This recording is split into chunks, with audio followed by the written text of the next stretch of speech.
Votre raison d'être profonde. Beaucoup de gens se sentent pris par la routine quotidienne. Certains croient qu'ils sont passés à côté de leur vie. D'autres se sentent extrêmement limités par les exigences familiales et parentales et par leur situation financière. Certains sont minés par le stress et d'autres encore par l'ennui. Nombreux sont ceux qui aspirent à la liberté et à l'expansion conférée par la prospérité. De nombreux autres jouissent déjà de la liberté qu'accorde la prospérité et découvrent malgré tout que celle-ci ne suffit pas à donner un sens à leur vie. Aucun prétexte extérieur ne peut servir à découvrir le vrai sens de la vie qui ne peut se situer sur le plan concret. Notre raison d'être ne concerne pas ce que nous faisons, mais ce que nous sommes. Elle concerne notre état de conscience. La chose la plus importante à réaliser est la suivante. Votre vie a une raison d'être intérieure et une raison d'être extérieure. L'intérieur est primordial et concerne l'être. L'extérieur est secondaire et concerne le faire. Celles-ci sont si entremêlées qu'il est presque impossible de parler de l'une sans parler de l'autre. Votre raison d'être profonde, c'est de vous éveiller. Aussi simple que ça. C'est la raison d'être que tous les humains de cette planète ont en commun. Elle fait essentiellement partie de la raison d'être du grand tout, de l'univers et de son intelligence. Quant à votre raison d'être extérieure, elle peut changer avec le temps et varier beaucoup d'une personne à l'autre. La trouver et se syntoniser sur elle est ce qui nous permet de manifester notre raison d'être concrète. Sans cette syntonisation, vous pouvez certes accomplir un certain nombre de choses par l'effort, la détermination, la combativité, le travail acharné ou la ruse. Mais aucune joie n'émane de ces accomplissements, qui finissent invariablement par la souffrance sous une forme ou une autre. La raison d'être concrète veut toujours dire ce que l'on fait dans le moment présent. Votre raison d'être, maintenant, c'est d'être assis à écouter cet enregistrement puisque c'est là que vous êtes et c'est ce que vous faites. Quand vous ferez autre chose, alors cette autre chose deviendra votre raison d'être. Pour la plupart des gens non éveillés, la raison d'être, c'est avoir un objectif global dans la vie, un objectif important et significatif qui donne un sens à ce qu'ils font. Pour eux, déplacer des papiers dans un bureau, conduire un autobus ou changer la couche d'un bébé ne fait pas partie d'un objectif significatif. Aussi longtemps qu'ils sont inconscients de l'être, ils chercheront une signification seulement dans la dimension du faire et du futur, autrement dit, dans la dimension du temps. Et toute signification ou satisfaction se transformera en déception à un moment donné et sera invariablement détruite par le temps. La signification que nous trouvons sur ce plan n'est que relativement et temporairement vraie.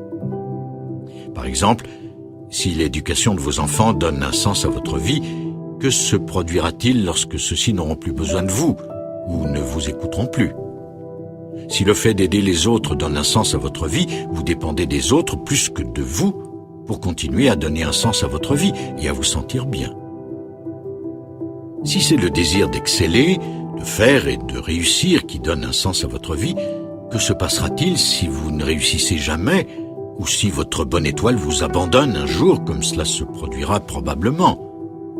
Il vous faudra alors recourir à vos souvenirs et à votre imagination, compensation bien maigre pour donner un sens à votre vie.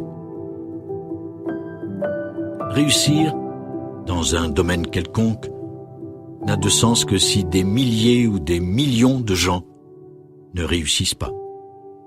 Il faut donc que d'autres êtres humains échouent pour que votre vie ait un sens.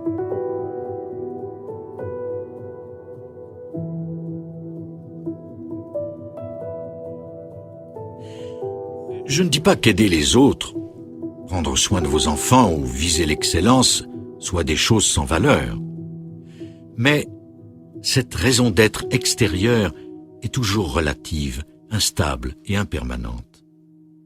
Cela ne veut pas dire qu'il faut vous abstenir de vous engager dans ces activités. Cela veut dire que vous devez les harmoniser avec votre raison d'être première et intérieure pour donner un sens plus profond à ce que vous faites. Si vous ne vous alignez pas sur votre raison d'être première, tout objectif que vous vous donnerez, même si c'est de créer le paradis sur terre, sera un produit de l'ego et sera détruit par le temps. Tôt ou tard, il mènera à la souffrance. Si vous ne tenez pas compte de votre raison d'être profonde, peu importe ce que vous ferez, même si cela a l'air de nature très spirituelle, l'ego s'immiscera dans le comment et le moyen viendra corrompre la fin. Le dicton qui dit que la route vers l'enfer est pavée de bonnes intentions met le doigt sur cette réalité. Autrement dit, ce ne sont ni vos activités ni vos objectifs qui sont primordiaux. C'est l'état de conscience dont ils émanent qui l'est. Une fois que les bases sont là, votre raison d'être extérieure prend une forte coloration spirituelle étant donné que vos objectifs et intentions ne font qu'un avec la pulsion évolutive de l'univers. La dissociation de la pensée et de la conscience, élément central de notre raison d'être, s'effectue quand on élimine le temps. Lorsque vous considérez ce que vous faites ou ce que vous êtes comme la principale raison d'être de votre vie, vous éliminez le temps.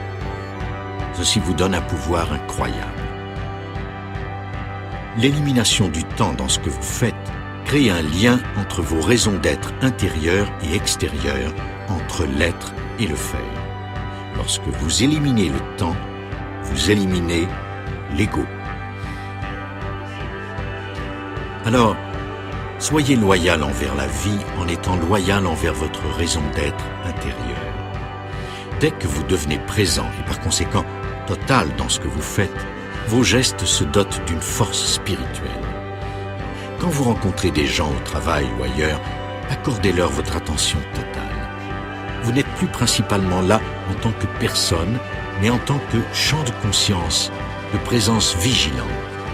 La raison qui vous a originellement fait entrer en contact avec l'autre personne, acheter ou vendre quelque chose, demander ou donner des renseignements, etc., cette raison devient secondaire. Le champ de conscience créé entre vous deux devient la principale raison d'être de l'interaction. Cet espace de conscience devient plus important que ce dont vous parlez, plus important que les objets ou les pensées. L'être humain devient plus important que les objets de ce monde. Cela ne veut pas dire que vous négligez ce qui doit être fait sur le plan pratique. En réalité, le faire se déroule non seulement plus facilement, mais plus puissamment lorsque la dimension de l'être est reconnue.